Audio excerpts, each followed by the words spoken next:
네, 사드 추가 반입 보고가 의도적으로 빠졌다는 청와대 발표. 군이 아주 발칵 뒤집혔습니다. 그런데 오늘요, 국내에는 사조직이 있는데 이 사조직이 이번 보고 누락에 깊숙이 연관됐다는 주장이 제기됐습니다. 어떤 얘기일까요? 자세한 얘기 임수정 청와대 출입기자와 함께 얘기해 보겠습니다. 안녕하세요. 아니, 사조직이라니요. 하나회는 우리가 예전에 들어서 알고 있는데 군내 사조직 얘기가 오늘 나왔습니까? 네, 민주당 홍익표 의원이 이번에 사드 그 보고가 누락된 배경을 꼽았는데 첫 번째는 군의 비밀주의가 있고 또 일부 특정 자리를 독점하는 군의 한 사조직이 문제가 있었다라고 이야기를 했거든요. 어떤 조직인지 한번 들어보시겠습니다. 알자회라고 해서 34기부터 43기 한 100여 명이 넘는 이 사람들이 국내 핵심 보직, 특히 정책실장, 국방정책실장들을 포함한 또 주요 사단장직을 자기들끼리 돌려보고 지금 얘기를 들어보면 알자회, 네. 이 생소한 조직인데 실제 존재하는 겁니까?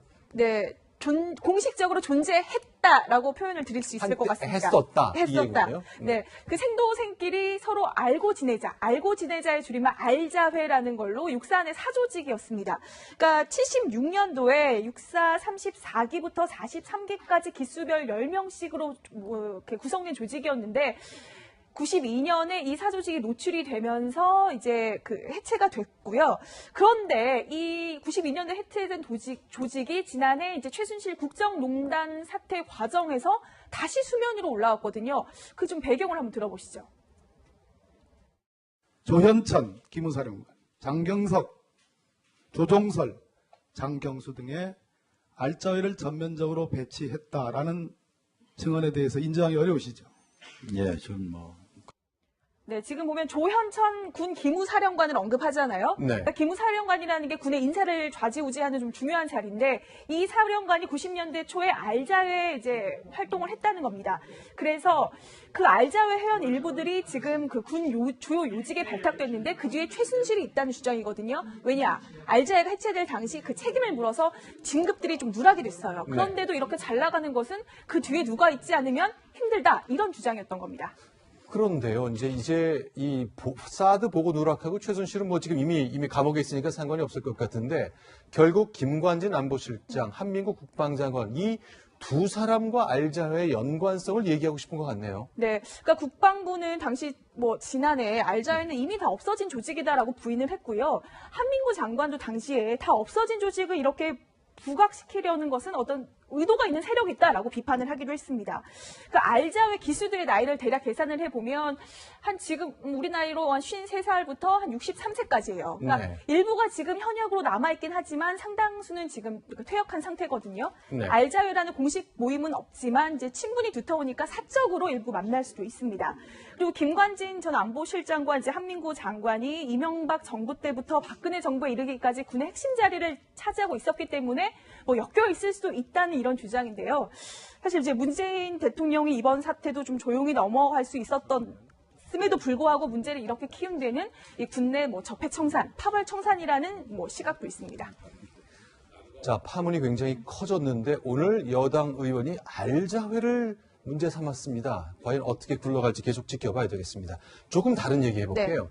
앞서 저희가 리포트로 소개해드렸습니다만 미국 상원, 지금 민주당의 상원 내 2인 자리가 꽤 유력한 사람인데 대통령을 만났잖아요. 그런데 조금 들립니다. 글쎄 어떤 얘기가 있었길래 이렇게 삐걱거리는 소리가 나오는 것인지 좀 혼선이 좀 있었다면서요. 네, 그러니까 어제 청와대에서 발표한 내용과는 좀 다른 내용이 알려져 있는데 이제 더빈 민주당 상원 원내 총무가 오늘 인터뷰를 했어요. 어제 회담 이후에. 네. 그런데 뭐라고 했냐면 사실 우리도 미국도 그 예산 상황이 어렵다. 그런데 만약에 한국이 사드를 원하지 않는다면 이 사드 배치에 필요한 비용 우리가 다른 곳에 쓸 수도 있다고 말했습니다. 한 저게 1조 원쯤 되는 돈이잖아요. 그러니까 원치 않는다면 우리 딴 데 쓰겠다. 네, 액면 그대로 받아들이다면 우리 사드 배치 처리할 수도 있다. 이렇게 해석도 분명히 되거든요. 네. 그리고 저기에서 그친 게 아니라 사드 배치의 미래에 정말 불확실성이 있다고 느꼈다. 내가 나중에 우리 동료들과 이 문제는 논의해보겠다라고 이야기를 했습니다. 일단 그런데 저 사실 이제 어제 저녁 때 대통령을 만났단 말이죠. 그리고 그 상원 의원이 오늘 한국 언론과 인터뷰를 했는데 그 내가 대통령 면전에서 했던 이 말 자체를 청와대는 부인했다면서요. 네, 박수현 청와대 이제 대변인이 아까 브리핑을 했는데 그런 내용은 어제 없었다라고 했어요. 그러니까 이 부분도 분명히 다시 한번 따져봐야 될 것 같은데 네. 사실 이제 청와대에서는 어제 설명을 하기를 문재인 대통령이 이번 사드 그 보고를 조사라는 지시는 전적으로 국내용이다. 네. 모든 결정을 바꾸려거나 미국의 다른 메시지를 전하려는 것이 아니다라면서 그 사드 배치를 이제 번복하지 않겠다는 그 뉘앙스에 이제 방점이 찍혀 있었던 근데 거거든요. 저렇게 말했다면 더빈 상원 의원이 사드의 미래가 불확실하다거나 원치 않으면 우리 딴 데 보내겠다는 얘기를 왜 했을까요? 네, 그러니까 좀 뉘앙스만 보자면 네. 이 면담 과정에서 더빈 의원은 그 사드 배치에 대한 문 대통령의 확신을 받지 못했다. 좀 이렇게 해석이 되거든요.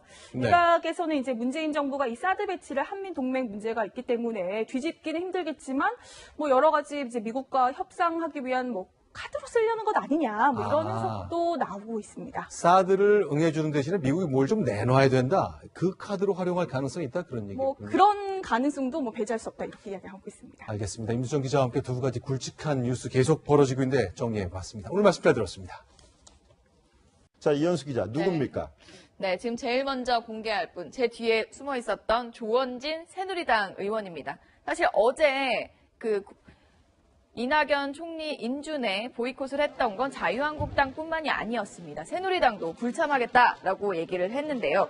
한국당을 탈당했던 조원진 현 새누리당 의원이 국회 본회의장에서 큰 목소리로 삿대질을 하면서 여당 의원들에게 고함을 질렀는데 그러면서 이게 날치기 현장이다 라면서 현장을 또 찍고 있었는데요. 이 현장을 또 찍고 있는 분이 있었습니다. 노회찬 정의당 원내대표인데요. 당시 장면을 화면으로 준비했습니다.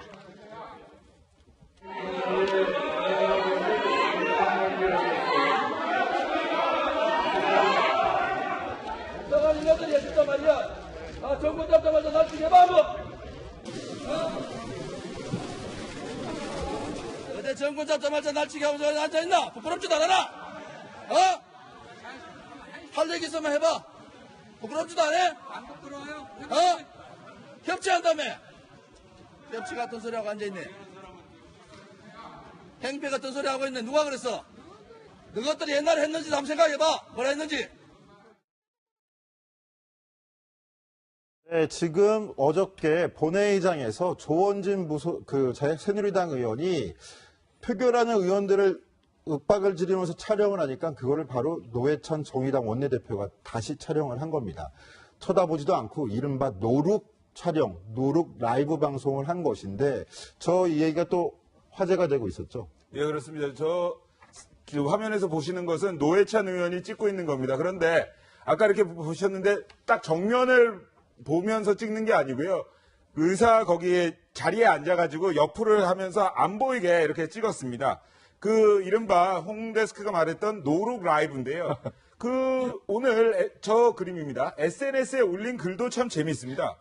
국회 난동의 역사적 기록으로서 보존 가치가 있어서 한번 촬영을 하고 싶었다. 그런데 기록은 하고 싶었지만 직접 보고 싶지는 않았다. 그러니까 새누리당 조원진 의원이 저렇게 막 화를 내고 하는 것을 역사적 기록으로는 남기고 싶었지만 내가 직접 저런 모습을 보고 싶진 않았다. 굉장히 불쾌했다. 이러한 얘기입니다. 자, 이현수 기자. 네. 그런데 저렇게 노회찬 의원이 딴청을 피우면서 노룩 라이브 방송을 했는데 본회의장 안에서 저렇게 촬영해서 내보내는 거 문제는 없는 건가요? 네, 사실 본회의장 안에는 국회의원 외에 지정된 사람 외에는 들어갈 수가 없습니다. 그래서 의원들만 들어가는데요. 촬영 취재진들은 그 밖에 위층에서 촬영을 하게 되는데 예전에 김선동 과거 통진당 의원이 이제 최루탄 사건이 있었을 때도 한 의원이 촬영한 영상이 계속 방영이 됐었는데요. 이렇게 촬영하는 부분은 크게 문제가 없는 것으로 알고 있습니다.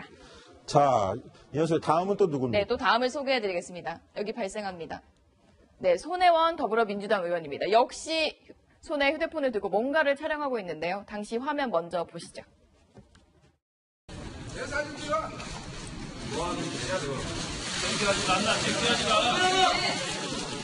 누가 더 창피한지 모르겠네. 여러분들 보셨죠? 누가 더 창피한지 모르겠습니다. 지금 이게 우리 국회 현실입니다.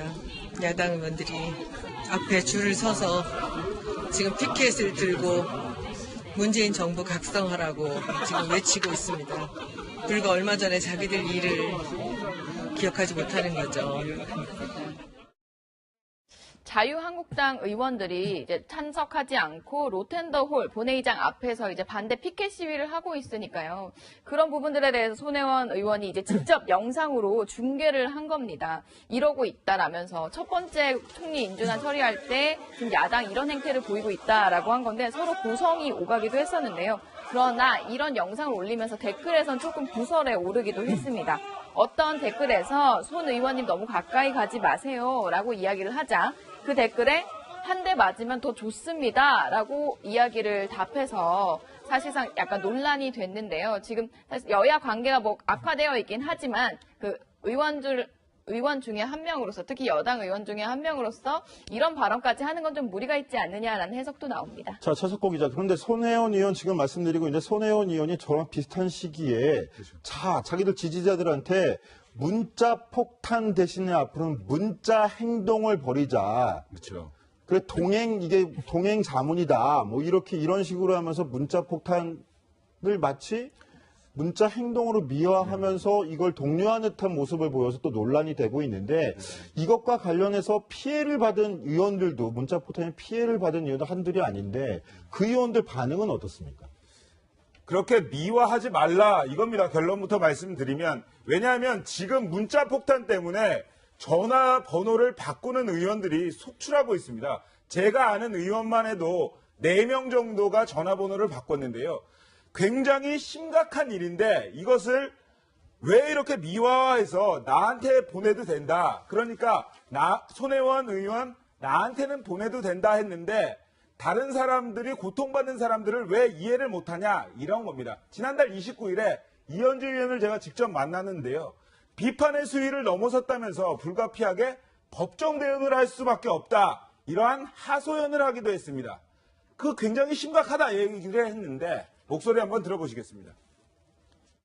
무의미한 조롱과 비하와 욕설의 문자들을 집중적으로 보낸다. 계획적으로. 개인적인 의사표시나 비판의 수위를 넘어서는 거라고 생각을 하죠. 이제 허위사실 유포라든지 심각한 명예훼손의 경우에는 또 다른 재발 방지를 위해서 불가피하게 법적 대응을 할 수밖에 없지 않나.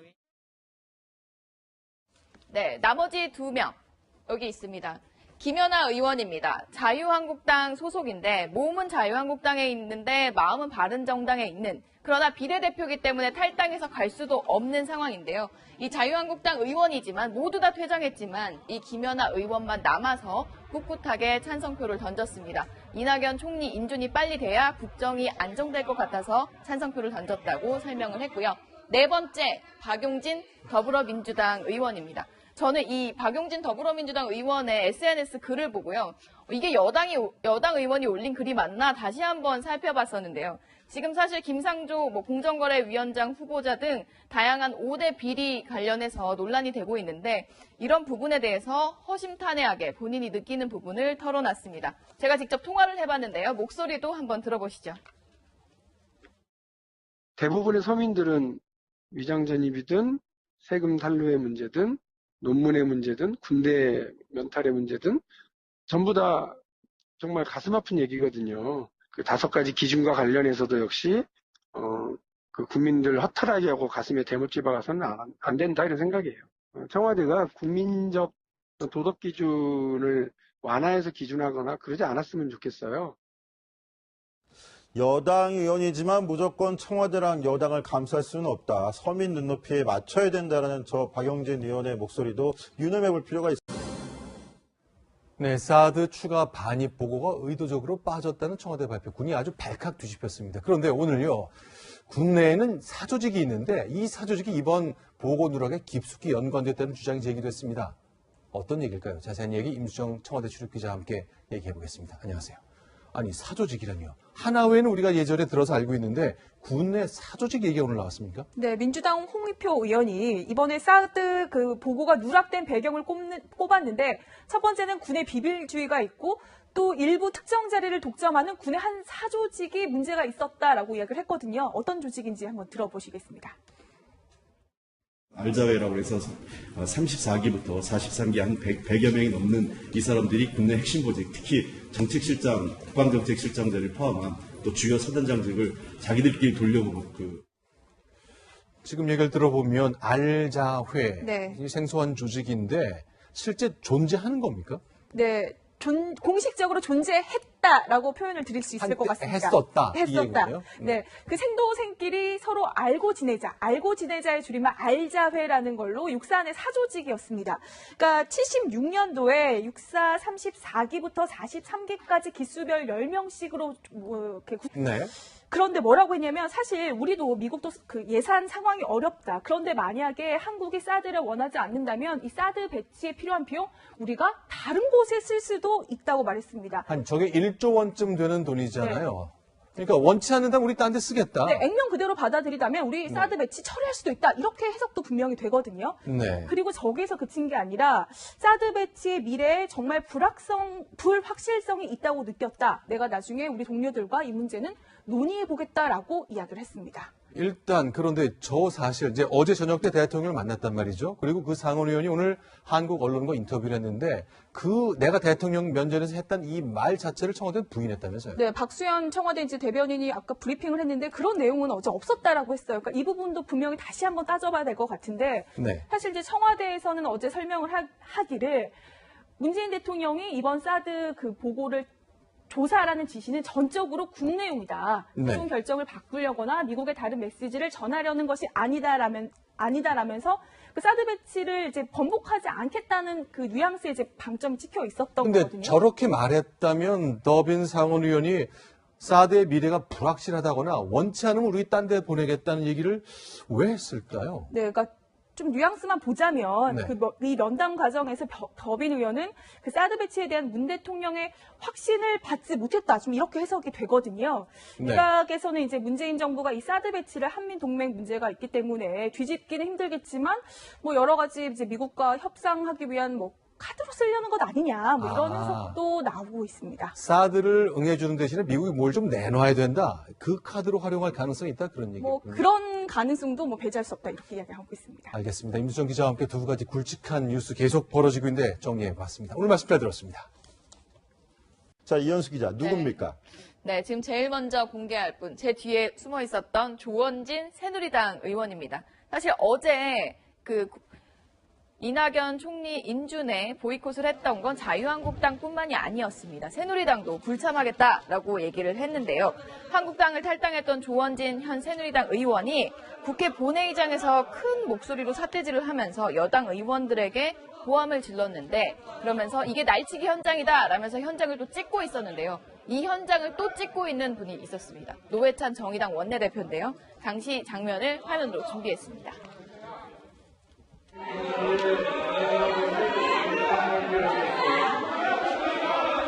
구성된 조직이었는데 92년에 이 사조직이 노출이 되면서 이제 그 해체가 됐고요. 그런데 이 92년에 해체된 조직이 지난해 이제 최순실 국정농단 사태 과정에서 다시 수면 위로 올라왔거든요. 그 좀 배경을 한번 들어보시죠. 조현천 기무사령관, 장경석, 조종설, 장경수 등의 알짜회를 전면적으로 배치했다라는 증언에 대해서 인정하기 어려우시죠? 예, 전 뭐. 네, 지금 보면 조현천 군 기무사령관을 언급하잖아요. 네. 그러니까 기무사령관이라는 게 군의 인사를 좌지우지하는 좀 중요한 자리인데 이 사령관이 90년대 초에 알자회 이제 활동을 했다는 겁니다. 그래서 그 알자회 회원 일부들이 지금 그 군 주요 요직에 발탁됐는데 그 뒤에 최순실이 있다는 주장이거든요. 왜냐? 알자회가 해체될 당시 그 책임을 물어서 진급들이 좀 누락이 됐어요. 그런데도 이렇게 잘 나가는 것은 그 뒤에 누가 있지 않으면 힘들다. 이런 주장이었던 겁니다.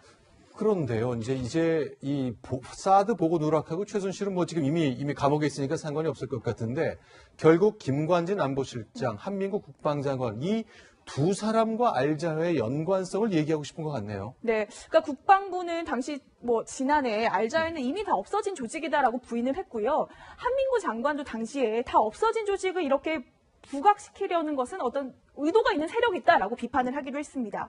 그 알자회 기수들의 나이를 대략 계산을 해보면 한 지금 우리 나이로 한 53살부터 한 63세까지예요. 그러니까 네. 일부가 지금 현역으로 남아있긴 하지만 상당수는 지금 퇴역한 상태거든요. 네. 알자회라는 공식 모임은 없지만 이제 친분이 두터우니까 사적으로 일부 만날 수도 있습니다. 그리고 김관진 전 안보실장과 이제 한민구 장관이 이명박 정부 때부터 박근혜 정부에 이르기까지 군의 핵심 자리를 차지하고 있었기 때문에 뭐 엮여 있을 수도 있다는 이런 주장인데요. 사실 이제 문재인 대통령이 이번 사태도 좀 조용히 넘어갈 수 있었음에도 불구하고 문제를 이렇게 키운 데는 이 군내 뭐 적폐청산, 파벌청산이라는 뭐 시각도 있습니다. 자, 파문이 굉장히 커졌는데 오늘 여당 의원이 알자회를 문제 삼았습니다. 과연 어떻게 굴러갈지 계속 지켜봐야 되겠습니다. 조금 다른 얘기 해볼게요. 네. 앞서 저희가 리포트로 소개해드렸습니다만 미국 상원, 지금 민주당의 상원 내 2인 자리가 꽤 유력한 사람인데 대통령을 만났잖아요. 그런데 조금 들립니다. 글쎄 어떤 얘기가 있었길래 이렇게 삐걱거리는 소리가 나오는 것인지 좀 혼선이 좀 있었다면서요. 네, 그러니까 어제 청와대에서 발표한 내용과는 좀 다른 내용이 알려져 있는데 이제 더빈 이제 민주당 상원 원내 총무가 오늘 인터뷰를 했어요. 어제 회담 이후에